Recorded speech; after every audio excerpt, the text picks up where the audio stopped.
Olá pessoal, aqui é o professor Kleber Aires, nós vamos iniciar nossa aulinha de hoje. Deixa eu minimizar meu rosto aqui. Hoje nós vamos falar sobre o reino protoktista, sobre a composição, as características, como ele é classificado, alguns outros assuntos de extrema importância. Esse vídeo vai ser dividido em duas partes. Essa é a primeira parte e vamos lá. Primeiro, botar nosso amigo Paramestre para continuar nadando e vamos lá. Antes de tudo, por que reino protoktista? Eu já tinha ouvido falar antes que era reino protista. Pois é, o nome mudou, um pouco da sua classificação mudou. O antigo reino protista era um reino que englobava principalmente os protozoários e, com o passar do tempo, recebeu os organismos, as chamadas algas unicelulares. E, com o passar do tempo, acabou recebendo mais outros organismos, inclusive as algas pluricelulares. Então, o reino aumentou e a classificação mudou um pouco, passou a ser protoktista.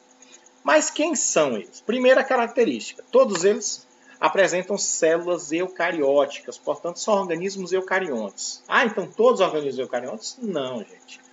Todo mundo que não se enquadra, todo organismo eucarionte que não se enquadra no reino dos animais, no reino das plantas, no reino dos fungos, a gente coloca aqui dentro. Então a gente tem principalmente os protozoários, e algas uni- e pluricelulares.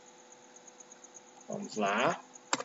A gente tem dois grupos bem distintos, que é o grupo das algas que são autotróficas, realizam fotossíntese, e nós temos o grupo dos heterótrofos, que são os protozoários, que é o organismo que se alimenta a partir de outros seres vivos, podendo ter vida livre ou parasitária.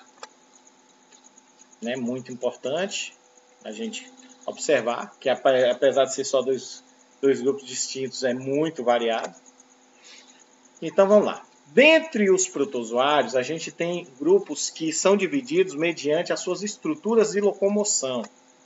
Então, algumas características importantes dos chamados protozoários. Primeiro, podem ter vida livre, se alimentar do que encontram no ambiente, podem ser parasitas ou ainda simbiontes, vivem em harmonia com outro organismo diferente de si mesmo, ali com uma troca benéfica para ambos. São heterótrofos, acabei de colocar aqui, e são unicelulares. Todos os protozoários são unicelulares, podendo em alguns casos viver de forma colonial, mas ainda constituem cada indivíduo da colônia como um ser vivo, e não a colônia como um ser vivo ao todo. Vamos lá. Classificação. Como eu falei, a classificação é mediante as estruturas de locomoção. Podem ser chamados de risópodes ou sarcodíneos, flagelados ou mastigófaros, ciliados ou esporozoários. Bem, talvez o grupo que tem um organismo... Opa, aumentei minha tela sem querer. Talvez o grupo que tem um organismo mais conhecido dos protozoários está aqui. Os isópodes ou sarcodíneos, são aqueles que se locomovem a partir de estruturas, prolongamentos do seu corpo, que são chamados de pseudópodes. É como se uma meleca se movesse. Imagine uma meleca se movendo, mas sem se separar. Aquela estrutura tudo. E aqueles pseudópodes, essas estruturas que são prolongamentos, são utilizados tanto para locomoção quanto para captura de alimentos. Quem é o indivíduo famoso? A famosa ameba. Ah, então quando alguém chama outro de ameba, significa que está chamando disso daí. Gente, está chamando disso daí. Então, a gente tem aqui um exemplo, um movimento e também a captura de alimento. No caso aqui, um processo de, provavelmente, um processo de fagocitose. Aqui na imagem, ela prolonga o corpo e usa o próprio corpo para capturar o alimento. Bem, aí nós temos os flagelados ou mastigófaros, que se locomovem a partir de estruturas fininhas, prolongamentos do seu corpo, que podem ser em número de um ou muito mais numerosas, que são os flagelos. A gente tem como exemplo a giardia, tricomonas, triconinfa, espirotriconinfa, ou mesmo o trypanosoma, que é um dos mais conhecidos. Aqui, muito conhecida, a famosa giardia, que provoca uma doença chamada de giardíase, a giardia lamblia, E a gente tem um caso aqui do trypanosoma, também é outro bem conhecido, que provoca a famosa doença de Chagas. Mas tem outros trypanossomas também que provocam outras doenças. Por exemplo, o trypanosoma gambiense, o trypanosoma rhodesiense, acho que é isso, que provoca a doença do sono. O trypanosoma cruzi, que provoca a doença de Chagas. E o triatoma, O triatoma, no caso, é o percevejo, né, o barbeiro. Mais na frente eu vou falar dessas doenças, provavelmente eu vou falar na segunda parte.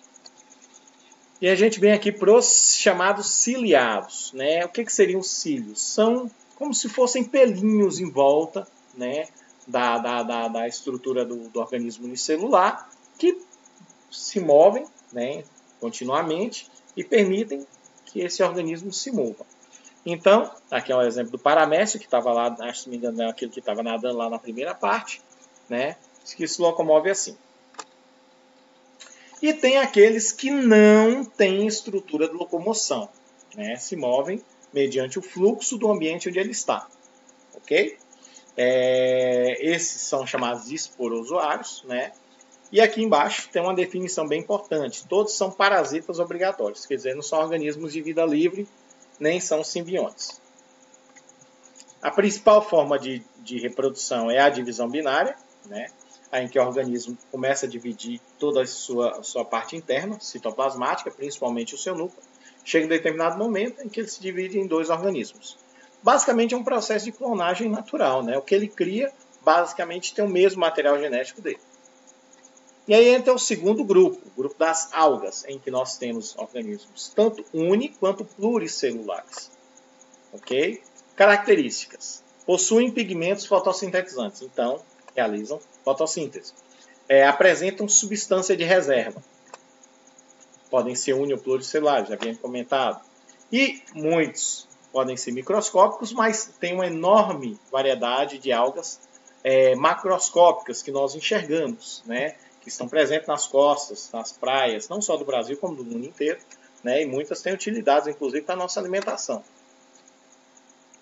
Vamos ver a classificação. Então, aqui nós temos a famosa euglena, era chamada de alga verde unicelular, né? Fotossintetizante, portanto, tem pigmentos, né, que permitem isso. Realiza reprodução por divisão binária, bipartição, e está presente tanto na água doce quanto na água salgada, né? Aqui embaixo a gente tem, ela é flagelada, possui uma estrutura de locomoção, né? Ela é muito similar a um protozoário. A diferença é que ela faz fotossíntese, por isso que ela não é um protozoário, né? E ela tem uma estrutura chamada de vacúolo contráctil, que serve para eliminar a água do seu interior, né? Quando essa água acaba se acumulando. Beleza? Uma outra alga unicelular aqui, né, os chamados dinoflagelados, né, do gênero Pirrófita, são fotossintetizantes, mas também alguns são heterótrofos. A maioria é marinha e apresenta coloração marrom avermelhada. Nós temos as diatomáceas, tem mais imagem aqui, né, podem, né, além da reprodução, né, a divisão binária, a bipartição, podem também formar gametas. A coloração é marrom.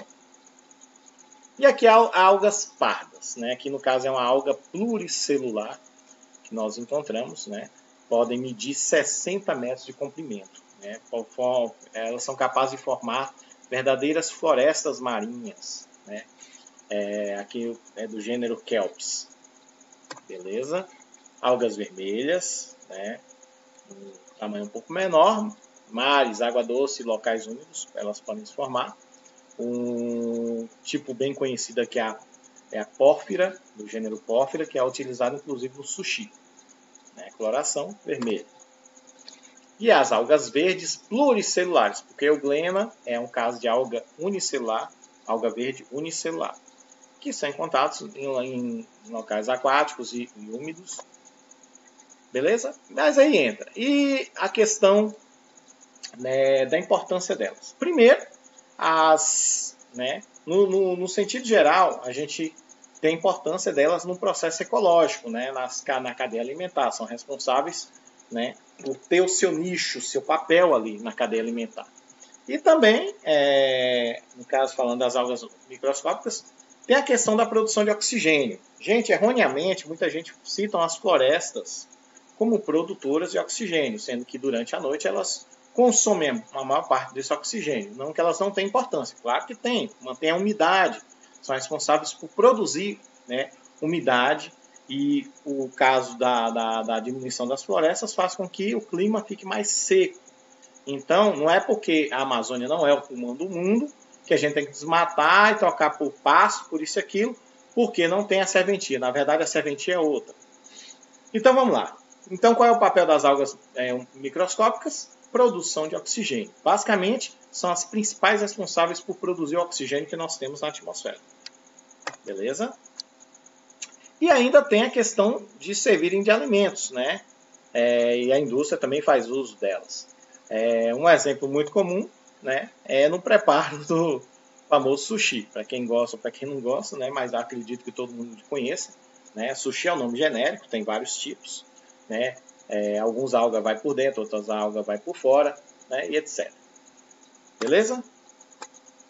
Bem, no caso dos protozoários, gente, tem uma importância muito grande, além da importância ecológica e tal, mas tem importância muito grande em relação à questão da medicina, né? A questão das doenças. Nós temos inúmeras doenças que são as protozooses, né? Que são provocadas por protozoários. Professor, então, peraí, virose é vírus, aí bacteriose, bactéria, protozoose, protozoário. É tanto micro-organismo causador de doença, mas é assim mesmo, gente. Infelizmente, são assim, né, os organismos. E aí, nossa segunda parte vai ficar com, né, a parte das doenças. É muito importante a gente entender, gente,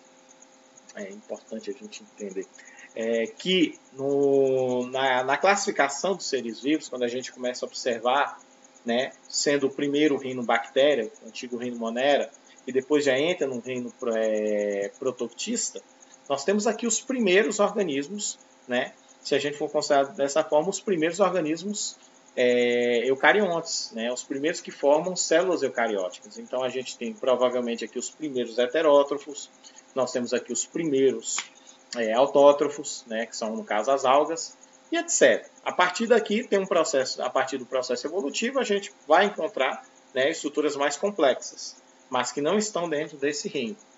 Beleza? Então a primeira parte vai ficar por aqui. Valeu, valeu.